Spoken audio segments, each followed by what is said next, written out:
Kalau sebelumnya kecaman, kamu tidak punya alasan dan dasar, baik dasar dan alasan berdasarkan wahyu atau merupakan akal yang sehat menyembah selain Allah, itu nggak punya alasan. Tapi ini lebih keras lagi. Kamu menyembah sesuatu yang tidak bisa berbuat apa-apa. Buat lalat pun tidak bisa.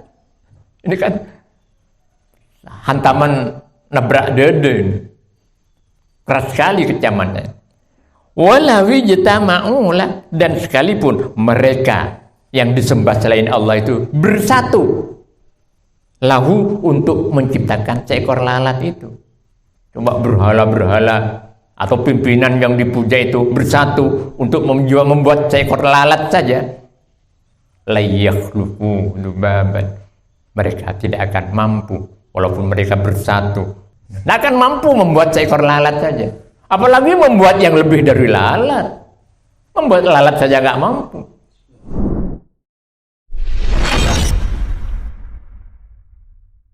Bismillahirrahmanirrahim. Tartil Al-Quranul Karim. Kita buka halaman 518.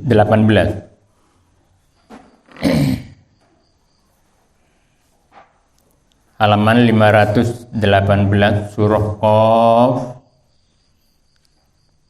mulai dari ayat 1.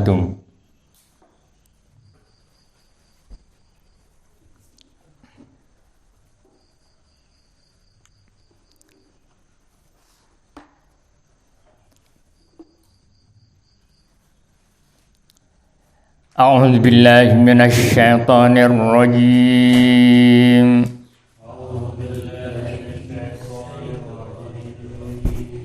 Bismillahirrahmanirrahim.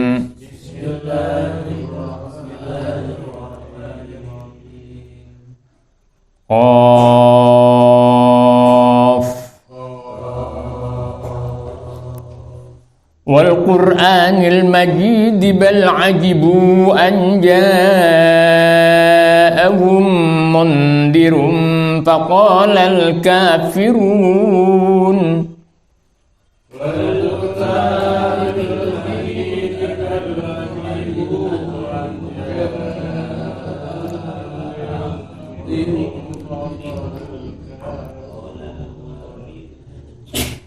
bal ajibu an ja'ahum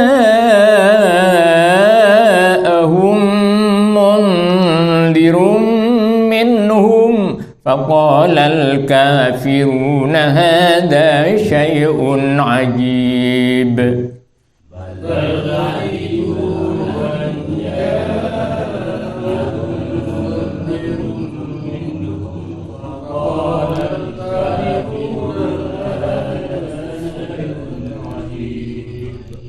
Aidza mitna wa kunna turaban dzalika raj'un ba'id.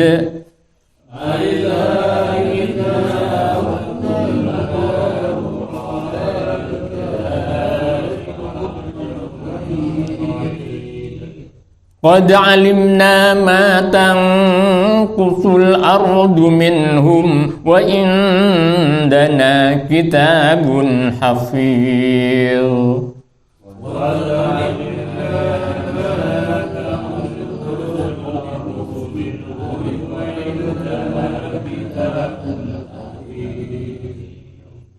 Bal kadzabu bil haqqi lamma ja'ahum fahum fi amrin marij.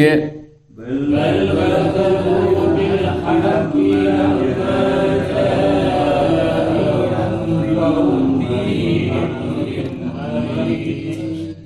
afalam yanzuru ila as-samaa'i fawqahum kaifa banaynaha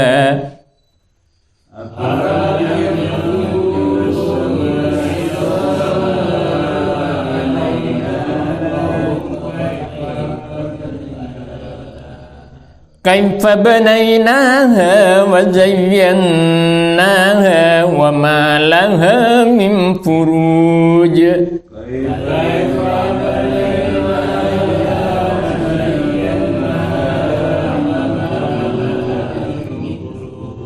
والأرض مددناها وألقينا فيها رواسي وأنبتنا فيها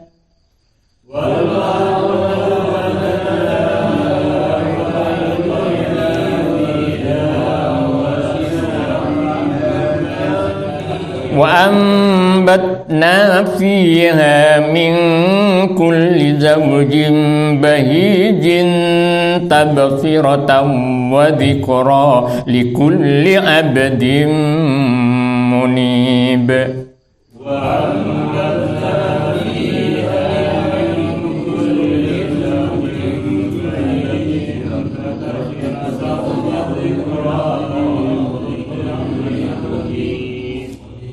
ونزلنا من السماء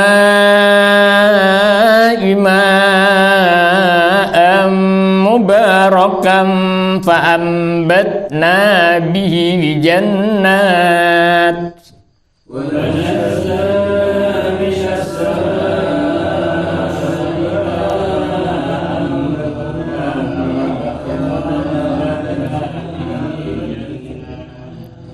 فأنبتنا به جنات وحب الحصيد والنخل باسقات لها طلع نضيد رزقا للعباد وأحيينا به بلدة ميتا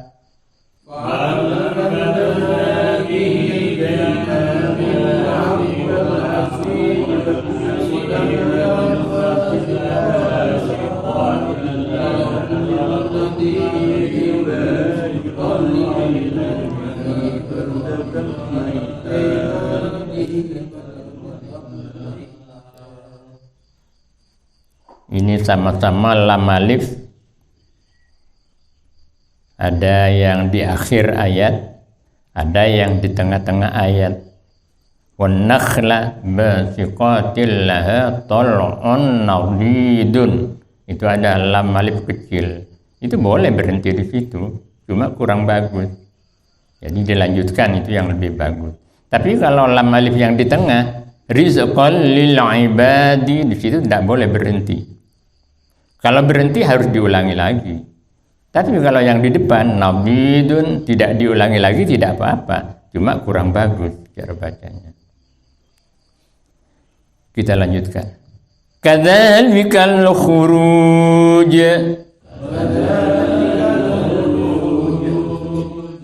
Kadzabat qablahum qaumun Nuhin wa ashabur rassi wa Tsamud.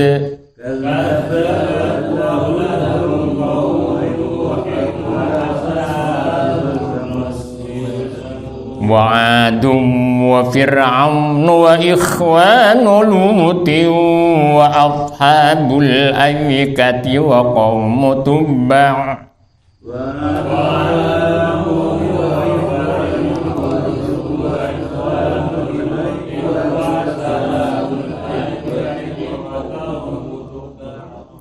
كل كذب الرسل فحق وعيد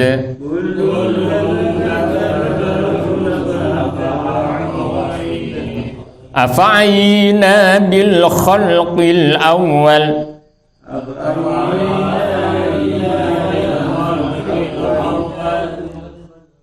Jadi ini kadang pelandai itu bahasa Jawanya ya. Landai. Tidak disentak. Ada tempat-tempat yang dimana bacaan itu tidak boleh pelandai. Apa pelandai bahasa Madura Indonesia itu? Jadi ditahan cara bacanya. Misalnya, fa'ayina bil khalqil awal. Itu kurang. Landai itu namanya. Afa'ayina bil khalqil awal. Sama. Allahumma salli ala sayyidina Muhammad wa ala alihi wa sahbihi wa sallim. Ada yang begitu itu. Pelandai. Padahal yang benar wa sallim. Ini saya sering adzan, kadang dalam batin ini kadang gini cara adzan teman-teman. Hayya 'alas shalah, hayya 'alal falah. Nah itu dibiarkan aja begitu itu. Artinya membiarkan sesuatu yang salah. Yang mestinya kan tidak dipanjangkan. Hayya 'alas shalah, hayya 'alal falah. Kalau dipanjangkan bisa lain artinya. Jadi itu ditekan dicentak bacanya. Afa'ayina bil khalqil awwal. Bukan awwal, ini pelandai. Bal hum fi latin min khalqin jadid.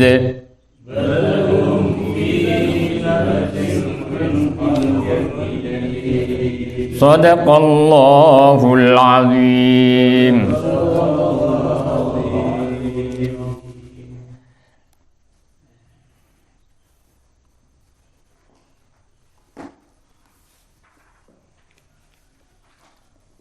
Tafsir Al-Quranul Karim.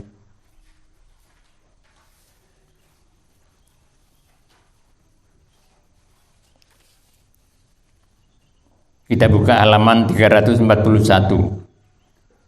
341 surah Al-Hajj. Ayat 73.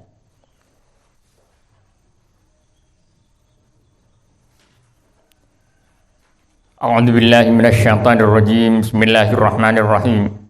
Alhamdulillahirabbil alamin. Assalatu wassalamu ala asyrafil mursalin sayyidina Muhammad wa ala alihi wa sahbihi ajmain. Amma ba'du. Fa inna asdaqal hadiits kitabullah wa khairal hadi hadi Muhammadin sallallahu alaihi wasallam wa syarrul umuri muhdatsatuha wa kullu muhdatsatin bid'ah wa kullu bid'atin dhalalah wa kullu dhalalatin finnar. A'udzu billahi minasy syaithanir rajim. Ya ayyuhan nasu duriba matalun fastami'u lahu. Innal ladzina tad'una min dunillahi la yakhluqu dhubaban wa law ijtama'u lahu. Wa yaslubhumudh dhubabu syai'an la yastanqidhuhu min dha'fat talib wal matlub. Ma qadarullaha haqqa qadrihi. Innallaha laqawiyyun aziz. Laqawiyyun aziz. Ditahan lidahnya. Laqawiyyun aziz. Bukan aziz. Kalau aziz sin. Di belakang sin. Innallaha laqawiyyun aziz. Allahu yastafi minal malaikati rusulan wa minan nas. Innallaha sami'un basir. Sadaqallahul azim. Alhamdulillah kita masih terus dibimbing oleh Allah Subhanahu wa taala untuk memanfaatkan sisa-sisa umur ini. Kenapa saya sebutkan sisa-sisa umur? Karena kita sama sekali tidak tahu umur kita sampai di mana, sampai kapan. Jadi ketika kita hidup ini berarti sisa-sisa dari umur kita. Itulah pemahaman yang harus kita tanamkan dalam diri kita. Sehingga kita ada tidak kehilangan keseimbangan dan tidak punya tulul amal. Tulul amal itu artinya panjang pengharapan. Biarlah nanti aja, kalau sudah umur sekian saya akan berbuat baik. Biarlah nanti saja akan saya tekun ibadah kalau sudah umur sekian. Itu namanya tulul amal. Tulul amal. Itu jelek sekali. Tulul amal. Kenapa jelek? Karena kita nggak tahu apa sesudah ngaji ini kita dipanggil oleh Allah, kita sama sekali nggak tahu. Jadi saya sering sampaikan, ketika kita masih hidup ini berarti kita masih diberi sisa-sisa umur oleh Allah Subhanahu wa taala, dan kemudian kita manfaatkan untuk terus berbuat amal soleh, termasuk istiqomah dalam majelis ini untuk menambah ilmu. Baik Bapak, kita lanjutkan kajian tafsir kita, kajian ayat-ayat suci Al-Quran ini. Ya ayyuhan nas, wahai manusia, sebagaimana yang pernah saya sampaikan di dalam Al-Quran, Allah menyeru manusia itu dengan panggilan ya ayyuhan nas dan panggilan dengan ya ayyuhalladzina amanu. Ketika Allah menggunakan panggilannya kepada manusia dengan kata-kata ya ayyuhan nas, itu merupakan satu ciri dari ayat-ayat Makkiyah. Satu ciri dari ayat-ayat yang turun di Mekah, atau yang lebih jelasnya, yang lebih tepat, turun sebelum Nabi hijrah. Sebab ayat yang turun sebelum Nabi hijrah itu tidak mesti turun di Mekah. Kadang diturun di tempat lain, ada di Hudaybiyah atau di tempat lain. Kalau yang namanya Mekah kan terbatas arealnya.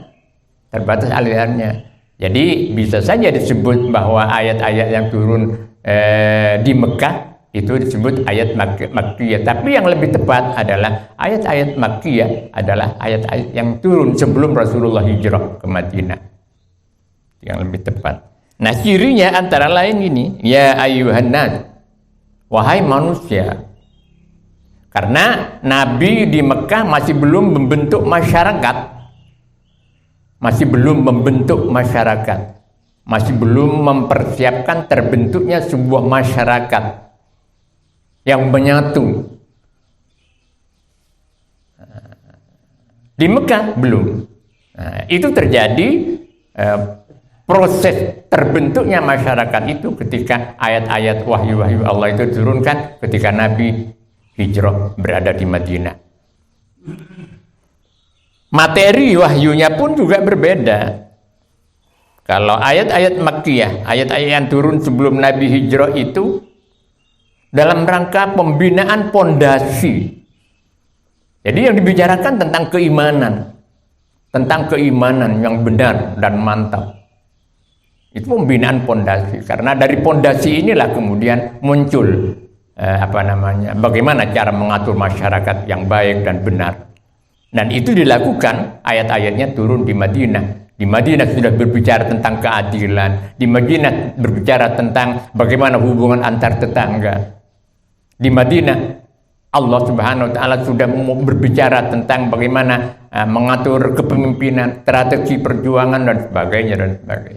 Termasuk aturan-aturan tentang sholat, tentang puasa, zakat dan sebagainya. Di Mekah tidak terlalu difokuskan ke situ. Fokus utamanya di Mekah itu pembinaan keimanan, tauhid, keesaan Allah.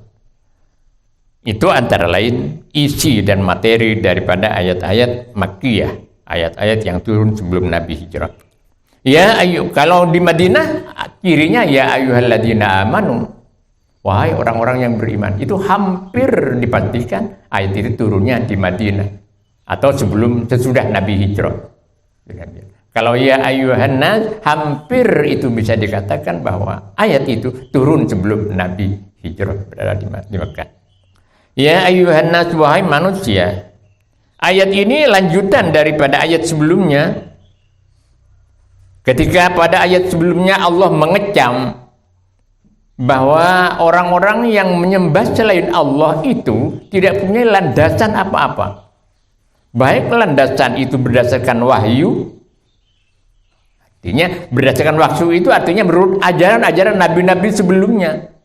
Nabi Musa, Nabi Isa, Nabi Ibrahim itu kan dituruni wahyu oleh Allah Subhanahu wa taala. Nah, wahyu-wahyu yang turun kepada nabi-nabi terdahulu itu enggak ada ajaran-ajaran tentang mempertuhan selain Allah, menyembah selain Allah, menyeru selain Allah, tidak ada ajaran-ajaran wahyu itu.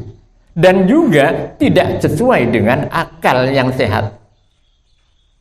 Itu kecaman bagi kaum musyrikin atau kaum yang menyembah selain Allah. Pada ayat ini Allah menyebutkan lagi kecaman itu, dan kecaman ini amat keras. Amat keras kecaman yang disampaikan pada ayat ini. Jelasnya seperti ini, ya ayuhan nas, wahai manusia, siapa saja, bukan hanya musyrik Mekah. Hitopnya sih, tujuannya ketika ayat ini turun kepada orang-orang musyrik Mekah, tapi kepada siapa saja manusia. Duriba telah dibuat.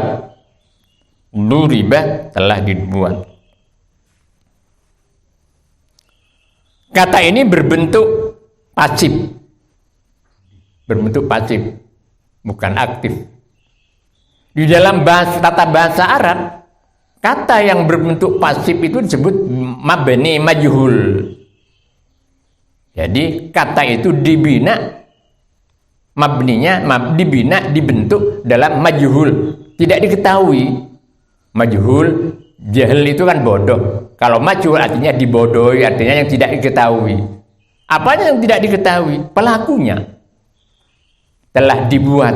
Siapa yang membuat? Pelakunya tidak disebut di sini, iya kan?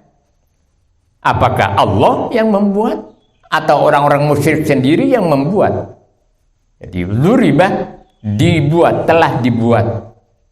Tidak disebutkan siapa yang membuat, siapa yang melakukan perbuatan itu. Apakah Allah atau orang-orang musyrik Mekah khususnya. Karena demikian, apabila yang dimaksud dari kata dzuribah yang bersifat pasif ini, yang dimaksud pelakunya adalah Allah, maka itu artinya kecaman bahwa mereka telah mendudukkan sesuatu yang remeh disamakan dengan Allah. Disamakan dengan Allah.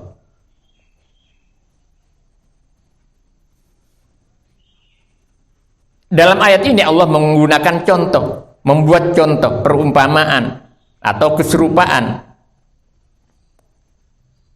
Duriba telah dibuat. Matalun, apa yang dibuat? Matalun, satu perumpamaan.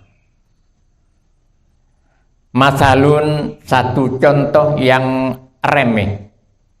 Matalun, satu contoh yang aneh. Matalun juga diartikan dengan serupa, sesuatu yang serupa. Nah, orang-orang musyrik itu menyerupakan berhala-berhala sesembahan mereka diserupakan dengan Allah. Itu merupakan contoh yang aneh dan contoh yang remeh. Oleh karena selengkapnya ayat ini menyatakan ya ayyuhan nas, wahai manusia, manusia di mana saja. Walaupun fokusnya ketika ayat ini turun sekali lagi dimaksudkan kepada orang-orang musyrik Mekah, tapi kepada siapa saja yang menggunakan sesembahannya kepada selain Allah. Dalam kehidupan sekarang ini juga terkena dari ayat ini. Mengarahkan sesembahan kepada selain Allah itu bukan hanya kepada berhala, kepada harta, kepada jabatan, kepada pimpinannya. Bagaimana mengarahkan persembahannya kepada pimpinan, kepada harta, kepada jabatan dan sebagainya? Artinya ketika ada perintah Allah berhadapan dengan perintah jabatan, perintah harta, keinginan terhadap harta, kemudian memilih jabatannya, memilih pimpinannya, mengabaikan perintah Allah, itu namanya mengarahkan sesembahannya, pujaannya kepada selain Allah. Itu pengertiannya yang umum, pengertiannya yang bisa mencakup segala-galanya. Karena intinya seperti itu. Jadi mengarahkan sesembahan kepada selain Allah itu artinya ketika perintah Allah berhadapan dengan selain Allah, itu memilih yang selain Allah ini, tidak memilih perintah-perintah Allah. Itu artinya sama dengan mengarahkan sesembahan kepada selain Allah. Duriba telah dibuat matalun, satu perumpamaan. Itu arti yang pertama. Kemudian matalun, satu contoh yang aneh dan mengherankan. Itu arti yang kedua. Matalun bisa diartikan keserupaan, sesuatu yang serupa. Fastami'u lahu, maka dengarkanlah engkau. Setelah mendengarkan, kemudian jadikanlah perumpamaan atau contoh itu sebagai bahan refleksi, bahan renungan untuk mencapai kebenaran. Ini perintah Allah. Fastami'ulah, dengarkan.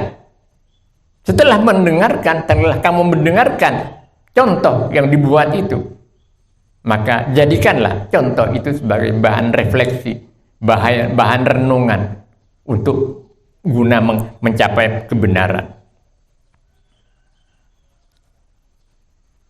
Apa contohnya? Innal ladzina tad'una min dunillahi la yakhluqu dzubaban walau ijtama'u lahu. Innal ladzina, sesungguhnya segala sesuatu yang engkau seru, yang engkau sembah, min dunillahi, dari selain Allah, segala sesuatu apa saja, baik itu berhala, baik itu patung, baik itu pimpinan, baik itu jabatan, baik itu harta, apa saja yang kamu sembah dan kamu seru. Tad'una itu menyeru, satu akar dengan kata doa, terdiri dari dal dan ain. Da'a. Tad'una artinya engkau seru. Seru untuk apa? Untuk mendapatkan manfaat dan kebaikan dari apa yang diseru itu, yang dipuja itu, yang disembah itu. Jadi tad'una itu satu akar dengan kata doa. Da'a, menyeru, memanggil. Memanggil Allah artinya berdoa. Memuja Allah artinya menyembah. Innal ladzina, sesungguhnya segala sesuatu yang engkau seru atau engkau sembah, apa saja, min dunillahi, dari selain Allah. Selain Allah apa saja makhluknya, maksudnya. La yakhluqu dzubaban, mereka yang kamu sembah, kamu seru selain Allah itu, la yakhluqu dzubaban, sekali-kali tidak akan bisa menciptakan seekor lalat pun. Ini kan kecaman sangat keras ini. Yang kamu sembah selain Allah itu tidak bisa membuat satu lalat pun, seekor alat pun tidak bisa. Kalau kamu sembah. Jadi ini kecaman yang memuncak dari Allah Subhanahu wa taala. Kalau sebelumnya kecaman kamu tidak punya alasan dan dasar, baik dasar dan alasan berdasarkan wahyu atau merupakan akal yang sehat, menyembah selain Allah itu tidak punya alasan. Tapi ini lebih keras lagi. Kamu menyembah sesuatu yang tidak bisa berbuat apa-apa. Buat lalat pun tidak bisa. Ini kan hantaman nabrak dede. Keras sekali kecamannya. Walawi jitama'ula, dan sekalipun mereka yang disembah selain Allah itu bersatu lahu untuk menciptakan seekor lalat itu. Coba berhala-berhala atau pimpinan yang dipuja itu bersatu untuk membuat seekor lalat saja, la yakhluqu dzubaban, mereka tidak akan mampu walaupun mereka bersatu, berkoalisi, kata Pak Fano, berkoalisi, tidak akan mampu membuat seekor lalat saja, apalagi membuat yang lebih dari lalat. Membuat lalat saja nggak mampu. Ini kecaman sangat keras dari Allah. Mulawi tama'ula. Dilanjutkan kecamannya, wa yaslubhumud dubabu syai'an la yastanqidhuhu minhu wa yaslubhumud dubabu, dan jika merampas kepada mereka, pada sesembahan-sesembahan selain Allah itu, apa itu patung, apa itu berhala, atau pimpinan, jabatan, harta yang disembah selain Allah. Jika merampas kepada mereka sesembahan selain Allah itu, apa yang merampas? Ad-dubabu, lalat. Lalat tadi kan diumpamakan lalat. Nah, umpama lalat itu merampas apa yang ada pada Tuhan, sesembahan selain Allah itu. Nah, berhala-berhala itu kan diberi kasih wangi-wangi oleh orang-orang Muslim, diberi harum-harum, diberi sesajen, ya, beri sesajen. Umpama lalat merampas artinya memakan, menikmati pewangian yang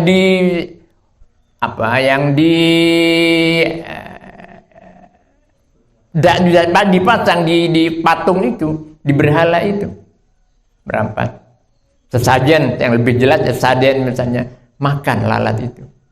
Mereka tidak bisa merebut kembali berhala-berhala itu, patung-patung itu tidak bisa merebut kembali.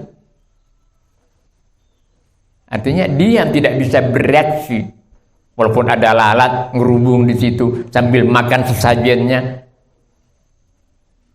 Jangankan akan merampas kembali, mengkusa saja, menghardik saja sudah nggak bisa. Batu atau kayu yang dibuat kemudian disembah. Wa yaslubhumud dubabu syai'an, sesuatu sedikit pun dari apa yang dimiliki oleh yang ada pada Tuhan-Tuhan atau sesembahan selain Allah itu, la yastangkiduhu, mereka tidak bisa menyelamatkan atau merebut kembali kepada sesuatu itu, minhu, dari lalat itu. Tidak bisa. Bahkan konon dalam satu keterangan, apa yang sudah dimakan oleh lalat itu, walaupun bisa direbut kembali, barangnya sudah beralih, sudah berubah. Karena belalai lalat itu begitu makan makanan, itu sudah berubah bahannya ini, materi bahan ini sudah berubah. Artinya sudah tidak layak lagi untuk dimakan oleh manusia, umpama bisa direbut kembali. Tapi faktanya tidak bisa. Sekali lalat ini binatang kecil yang remeh-temeh dan menjijikkan. Banyak lagi. Coba kalau musim lalat, waduh. Nah, dan lalat ini tidak pernah mengenal waktu. Sama dengan semut. Semut itu, kalau saya melihatnya nggak pernah tidur semut itu. Malam-malam keluyuran saja. Lalat juga begitu. Malam-malam ada lalat. Konon ceritanya kalau tukang penari yang kemudian makan ada lalat malam ini, kalau dibuat jamu, itu nggak malu, nggak ada rasa malu, canggung, percaya dirinya dipentas, bisa kuat. Pede gitu. Pede kalau makan jamu lalat malam itu, pege, pas ke jamu, tambah pede waktu nari di pentas itu.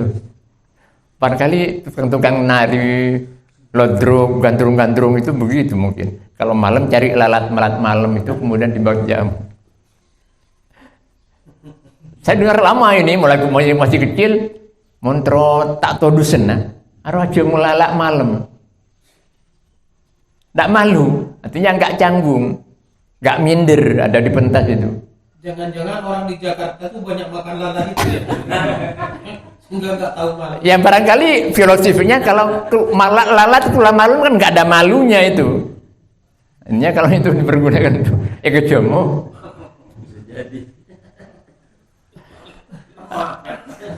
Nah ini Allah membuat perumpamaan lalat. Binatang kecil yang remeh dan yang membawa kuman, memindahkan kuman dari satu tempat ke tempat yang lain. Singgah di kotoran, kemudian singgah di makanan. Itu pekerjaannya lalat. Jadi sesuatu yang lemih yang dijadikan oleh Allah perumpamaan. Beda tangkona ke jiwa, kesannya ke jiwa kalau Allah menggunakan perumpamaan singa, gajah misalnya. Tapi ini enggak. Sesuatu binatang kecil yang remeh. dan banyak membuat masalah dalam kehidupan. Coba kalau ada prasmanan misalnya, prasmanan musim lalat, aduh kerobong lalat itu. Dia bikin apa namanya? Bikin kesel sinumannya. Bikin kesel sinumannya itu lalat. Ya, tapi makhluk Allah ada saja manfaatnya sih, ada saja manfaatnya. Misalnya serangga itu ya mangsanya ya sejenis lalat itu. Jadi ada saja manfaatnya. Yang namanya makhluknya Allah. Tapi dalam kali ini Allah menggunakan lalat sebagai perumpamaan, sebagai contoh untuk dijadikan renungan, untuk dijadikan refleksi. Kenapa orang-orang itu menyembah selain Allah? Orang-orang itu mengarahkan seruannya kepada Allah, meminta manfaat kepada selain Allah. Padahal itu sesuatu yang remeh. Lebih remeh dari lalat. Kenapa lebih remeh dari lalat? Manusia yang berakal, makhluk yang termulia di antara makhluk-makhluk, menyembah sesuatu yang tidak bisa berbuat apa-apa. Yang andai kata ada sesajen di situ dirampas oleh lalat, berhalanya itu tidak bisa menghalangi, tidak bisa, apalagi merampas kembali, merebut kembali, menghalangi saja tidak mampu, tidak bisa. Itu sudah remeh. Ada yang lebih remeh, berarti lebih remeh daripada lalat itu. Ini perumpamaan Allah untuk dijadikan renungan. Dha'afat thalibu wal matlub. Kalau sudah begitu, dha'afat thalibu, maka lemah sekali at-thalibu, orang yang meminta, wal matlubu, dan yang diminta. Jadi yang meminta juga sangat lemah dan yang diminta juga sangat lemah. Artinya yang menyembah juga lemah, yang disembah juga lemah. Dha'afat thalibu wal matlub. Nah, ini pembinaan yang dilakukan oleh Allah ketika ayat-ayat ini turun di Mekah. Dalam rangka pembinaan pondasi keimanan, ketauhidan, agar supaya kita fokus, manusia fokus pada Allah, tidak kepada selainnya. Itulah makna iyyaka na'budu, hanya kepada Engkau ya Allah kami menyembah. Wa iyyaka nasta'in, hanya kepada Engkau ya Allah kami memohon pertolongan. Ya, walaupun begitu kemudian kita perlu minta bantuan kepada makhluk Allah yang lain, minta pada tetangga, pada teman. Tapi itu dalam kerangka meminta kepada Allah Subhanahu wa taala. Karena itu menjadi perantara. Bagaimana yang sering saya sampaikan, ketika kita bersyukur, kita tidak hanya bersyukur kepada Allah, tapi kita bersyukur kepada siapa yang menjadikan perantara datangnya nikmat itu. Yang pertama tentu orang tua. Kemudian yang kedua, siapa yang membantu atau menjadi perantara datangnya nikmat itu kepada kita? Banyak. Petani, pedagang, pengusaha, orang-orang kantor dan sebagainya. Kalau mereka tidak ada, kita tidak bisa berbuat apa-apa. Karena hidup manusia itu sebagai makhluk sosial saling membutuhkan antara satu dengan yang lain. Dan kepada mereka lah juga kita bersyukur. Jadi kata Allah dalam Al-Quran, khususnya untuk orang tua kita, anisykurli wali walidaik, hendaklah kamu bersyukur kepadaku, kata Allah, wali walidaik, dan kepada kedua orang tua kamu. Karena kedua orang tua kamu itulah yang menjadi perantara kamu ada. Karena dua orang tua itulah yang menjadi perantara datangnya nikmat dari Allah Subhanahu wa taala. Jadi harus bersyukur. Kalau sering saya sampaikan bahwa kedua orang tua kita itu digandengkan namanya dengan namanya Allah. Anisykurli wali walidaik. Artinya orang Madura itu kan, orang Jawa juga mengatakan bahwa orang tua dua kita itu pangeran katon. Pangeran, tapi yang kelihatan. Kalau Allah, pangeran yang tidak kelihatan. Pangeran katon. Itu harus bersyukur. Tidak hanya pada Allah, tapi kepada yang menjadi perantara, khususnya kedua orang tua kita. Termasuk juga kepada pemerintah, kita bersyukur. Nah, karena itu menyangkut urusan kepentingan manusia bersama, kepentingan bersama, maka ketika melenceng, kita wajib mengingatkan. Ketika melenceng, kita wajib mengingatkan dengan cara-cara yang bijak, dengan cara-cara yang baik. Sebab kalau tidak, karam semua. Seisi perahu ini karam semua. Baik, yang jelek, yang buruk, yang taat. Karam semua kalau tidak diingatkan. Kita lanjutkan. Do'afat talibu wal matlub. Amat lemahlah at-talibu, siapa yang meminta, wal matlub, dan siapa yang diminta. Yang meminta dan yang diminta ini antara orang-orang musyrik yang menyembah, kemudian al-matlub itu orang-orang yang diminta, yaitu sesembahan mereka yang berupa berhala, berupa patung, atau siapa saja, atau apa saja selain Allah. Ma qadarullah haqqa qadri, mereka tidak mengagungkan Allah haqqa qadri, dengan benar-benar mengagungkan. Hanya guyonan saja mengagungkan Allah. Mereka percaya, orang-orang musyrik Mekah itu percaya pada Allah. Ya, cuma dikembari. Menyembah Allah dan juga menyembah berhala-berhala itu. Tidak kurang dari 360 di sekitar Ka'bah itu. Di tempat sa'i itu tidak kurang dari 360. Karena demikian, ketika Nabi memerintahkan sa'i di situ, di awal Islam, para sahabat tidak mau ikut perintah Nabi. Setelah ditanya, diketahui bahwa mereka enggan bersa'i di tempat sa'i itu, karena dulu tempatnya berhala-berhala itu. Pada waktu penaklukan kota Mekah, berhala-berhala itu disingkirkan, dihancurkan semua. Termasuk di tempat sa'i yang sekarang. Kenapa? Tempat sa'i. Iya. Itu jajaran ada berhala-berhala 300, dalam sejarah disebutkan 360, tidak kurang dari itu. Ada yang namanya Lata, ada yang namanya Uzza, ada yang namanya Hubal, macam-macam namanya.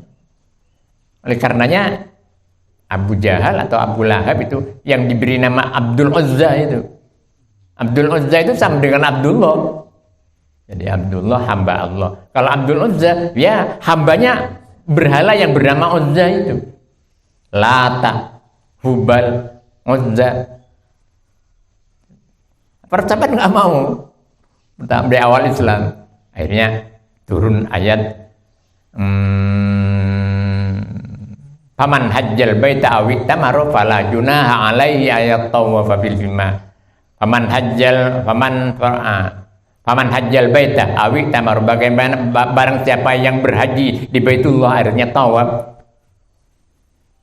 Aw itamara, atau berumrah, haji atau umrah, fala junaha, maka tidak ada dosa, tidak apa-apa tawaf di situ, tidak apa-apa bersa'i di situ.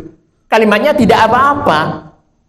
Walaupun dulu pernah ditempati 360 berhala, patung, tidak apa-apa bertawaf di situ, karena sekarang sudah dinyahkan. Sampai sebegitu para sahabat dulu di awal-awal Islam.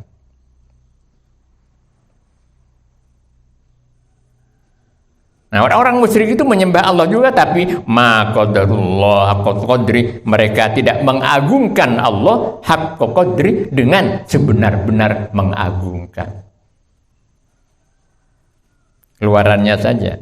Innallaha laqawiyyun aziz. Innallaha, sungguhnya Allah, laqawiyyun, benar-benar zat yang maha kuat, azizun, dan benar-benar zat yang maha perkasa. Tidak bisa dibandingkan dengan berhala-berhala itu.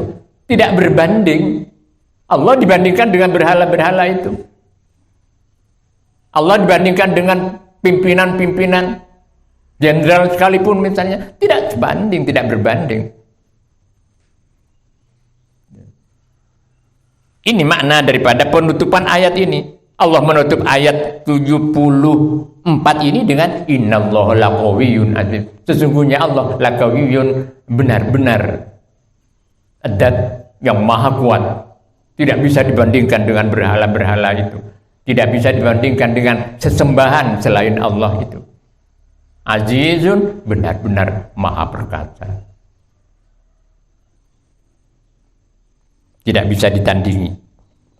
Allahu yastafi minal malaikati rusulan wa minan nas. Allah yastafi, memilih Allah minal malaikati, dari kalangan malaikat, rusulan, sebagai utusan. Jadi Allah memilih di kalangan malaikat. Ini makhluk halus yang diciptakan oleh Allah dari nur. Bagaimana penciptaannya?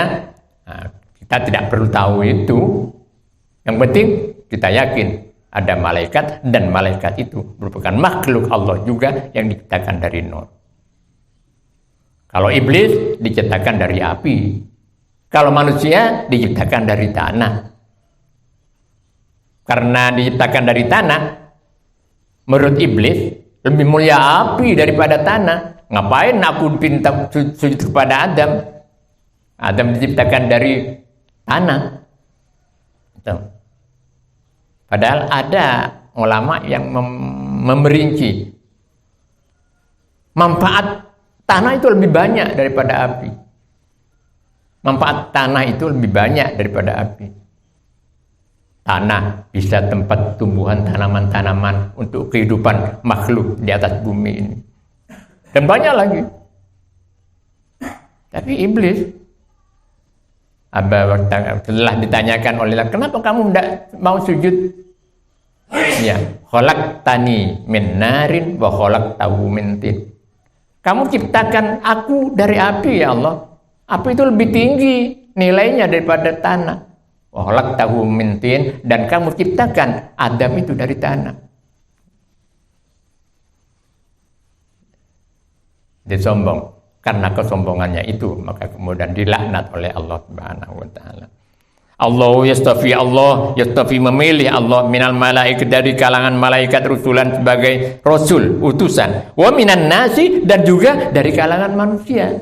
Jadi utusan Allah itu terdiri dari dua. Yang pertama dari kalangan malaikat, itu utusan Allah juga untuk menyampaikan azab, untuk menyampaikan informasi dari Allah berupa wahyu. Ini malaikat. Nah, dari kalangan manusia, yaitu para nabi, para rasul, untuk menyampaikan hidayah, petunjuk-petunjuk Allah menuju kebahagiaan manusia di dunia ini dan di akhirat kelak. Sama-sama dibutuhkan oleh manusia. Bagaimana tidak? Oh, Allah Maha Ghaib. Kalau kemudian Allah langsung kepada manusia, mana bisa? Jadi harus melalui perantara-perantara, yaitu para utusan Allah yang terdiri dari kalangan malaikat dan terdiri juga dari kalangan manusia. Kenapa tidak malaikat semua? Tidak mampu kita. Tidak mampu. Malaikat diciptakan dari nur, dan kemudian kita diciptakan dari tanah. Bahkan ketika Nabi Musa meminta melihat Allah, hancur gunung itu. Musa, kalau kamu ingin meminta melihat aku, lihat aja ke gunung itu. Setelah Nabi Musa mengalihkan pandangannya, penglihatannya pada gunung, hancur gunung itu. Kemudian Nabi Musa semaput. Telah sadar, minta ampun kepada Allah Subhanahu wa taala. Itulah Bapak. Nah, kalau dari malaikat saja tidak bisa kita. Memang sih malaikat bisa berubah rupa, seperti yang datang pada Nabi Ibrahim, berupa orang laki-laki yang ganteng, diutus oleh Allah untuk membinasakan kaumnya Nabi Lut. Setelah dijamu oleh Nabi Ibrahim, tidak mau ngambil, padahal istrinya Nabi Ibrahim itu mempersiapkan panggangnya kambing yang disuguhkan pada tamunya itu. Tidak mau. Yang malaikat memang tidak makan. Artinya istrinya itu gemeteran. Loh, memang jangan-jangan memang malaikat yang diutus oleh Allah. Akhirnya tamu itu menjelaskan, ya aku memang malaikat yang diutus oleh Allah untuk membinasakan kaum Nabi Lut. Dan memberi kabar gembira kepada istrinya Nabi Ibrahim akan mempunyai anak. Ya. Bisa berubah-ubah, bisa berubah manusia,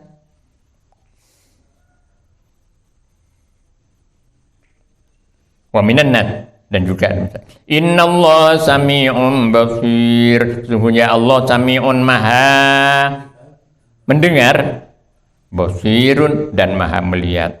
Mendengar apa yang diucapkan oleh manusia sesamar apapun, sekecil apapun suaranya, Allah maha mendengar. Jangankan bersuara, tidak bersuara, keretaknya hati aja, keinginan hati, detak hati, ingin begini. Keretek, apa kereteknya? Ya keretek, bahasa Jawanya. Ya kereteknya hati, tidak diucapkan lewat lisan, kereteknya. Allah maha tahu, maha tahu.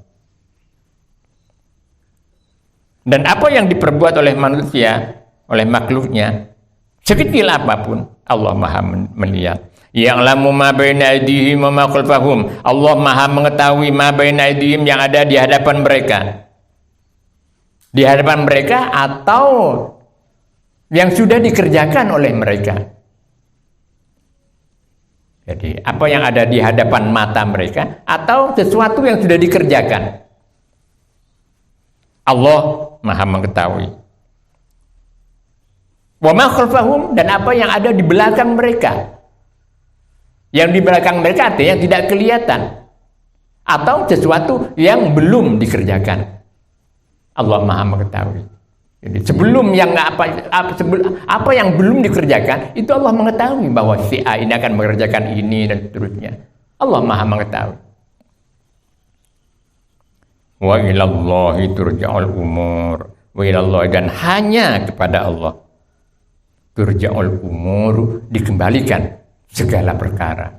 Turja'ul umur, dikembalikan segala urusan. Urusan apa saja itu kembalinya kepada Allah Subhanahu wa taala. Artinya yang menetapkan ya Allah, yang mengatur ya Allah, yang mengakhiri ya Allah, yang macam-macam semuanya adalah Allah yang mengurus segala persoalan itu. Wa ilallahi turja'ul umur. Ya ayyuhalladzina amanu wallahu a'lam bissawab. Kalamun qadimul la yamullu sama'uhu tanazzaha an qawlin wa fi'lin wa niyyati. Bihi ashtafi min kulli da'in wa nuruhu dalilun li qalbi 'inda jahli wa hirati.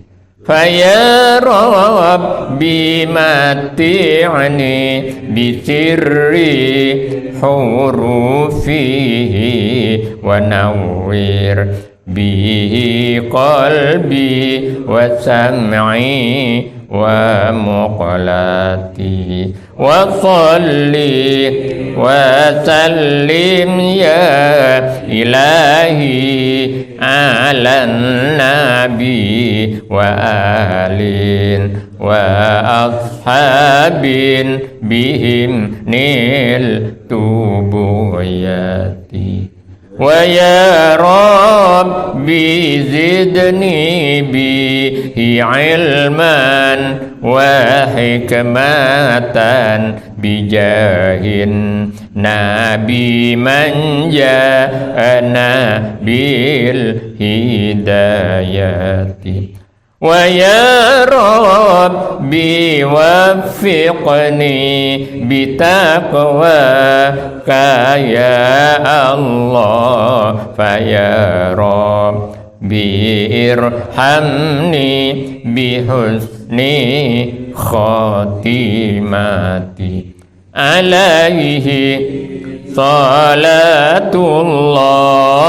thumma salamuhu wa alin wa ashabin bihim nil tuhayati. Al-Fatihah. Ar-Rahmanir-Rahim. Shiratal mustaqim, shiratal ladzina